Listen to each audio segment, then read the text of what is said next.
Jadi ini nggak tahu mungkin Kang Riki atau siapa mungkin pernah kejadian ini kejadian nyata barusan ngalamin aku. Aku ada project di mana kebetulan cuma upah aja kebetulan nggak pakai Material. material. Jadi waktu itu kita nego-negoan jatuhnya di 1 juta per meter persegi. Upahnya saja Nah, ya? upahnya saja. Nah, Oke. untuk bangunan rumah 3 lantai.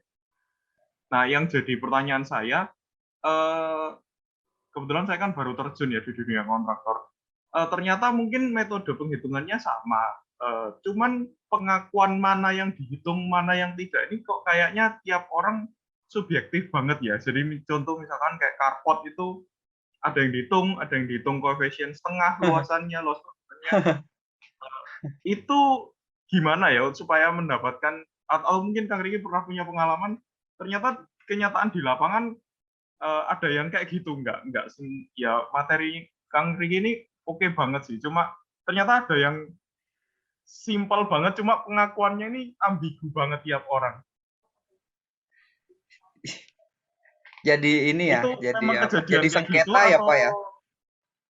iya jadi kayak karpot terus bagian mah yang void ini dihitung atau enggak jadi Hmm. terus ada yang kalau tangga itu dihitung koefisien 1,5 jadi misalkan Hmm. luasan tangganya mungkin 8 meter persegi tapi kalau karena tangga mungkin lebih susah jadi dihitung dikali 1,5 jadi Iya, itu iya, iya. memang kejadian lazim atau terus supaya titik ketemunya baik gitu gimana dan Ya. apakah 1 juta per meter persegi untuk rumah itu menurut Kang Dadang masih masuk pasaran nggak di Surabaya Surabaya. atau mungkin di Bandung lah atau mungkin pakai mungkin Kang Riki tahunya di Bandung Ya.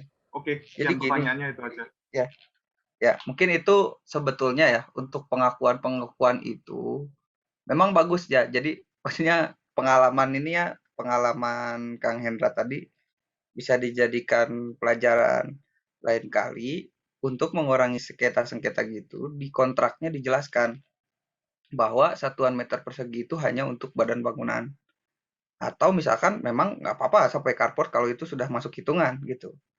Jadi untuk pengakuan-pengakuan ini sudah tidak ada lagi karena semua udah dicantumkan di dalam kontrak, Kang. Gitu.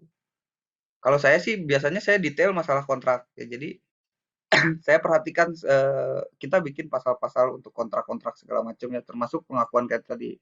Di mana yang kalau kita bilang opnam ya, hitung volume di lapangan gitu ya. Nah, itu mana yang harus ya, yang dihitung, bagian mana yang dikontrakkan. Kemarin ada pertanyaan tentang lamsam ya. Nah, yang mana lamsam, yang mana kita hitung secara unit price atau misalkan meter persegi atau misalkan borongan kayak tadi, dicantumkan saja kan di dalam kontrak. Kalau misalkan kita ini harga segitu hanya untuk badan bangunan gitu. Di luar itu ya ada yang lain gitu. Misalkan tangga tadi dikali koefisien sekian ya itu juga harus ada jelas di dalam kontrak. Jadi dengan begini ya nanti Kang Eda tahu nih mana pasal-pasal yang mesti ditambahin di dalam kontrak.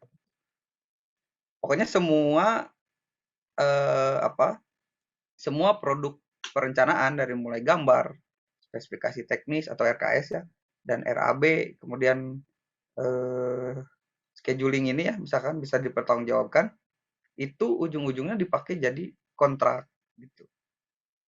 Dijadikan kontrak bagi acuan acuan kontrak kontraktor. Nah, kontraktor sendiri nanti kan menawarkan harga. Nah, pasal-pasal seperti itu harus yang kayak tadi kejadian Kang Hendra itu harusnya diantisipasi di dalam kontrak. Gitu. Kemudian kalau misalkan tadi tanya harga segitu, kalau di Bandung sih upah aja kalau badan bangunan ya saya biasanya maksimal sih kalau rumah ya. Kalau rumah mungkin paling paling mahal 800-an. 800.000. Kalau dulu pernah sih, saya udah lama ya, saya nggak upah aja. Kalau sama material sih mungkin yang kemarin ya. Tapi kalau sama upah dulu tuh 7 tahun yang lalu itu saya masih 500 ribuan, 500-600 ribu masuk. Tapi kalau sekarang mungkin di 800-an lah. Sudah lama juga nggak borong upah aja gitu. Gitu kurang lebih Kang Hendra. Kalau ada yang belum jelas silakan. Oh, Dari teman-teman lain mungkin juga ada pengalaman yang agak mengganjal ya, atau mungkin kurang mengenakan, bisa di-share kali aja. Kang Riki juga punya pengalaman yang sama, atau mungkin dari teman-teman lain ada pengalaman yang sama juga bisa dibagikan gitu. Karena kan berkaitan juga ya sebenarnya ya, tidak secara langsung tapi ya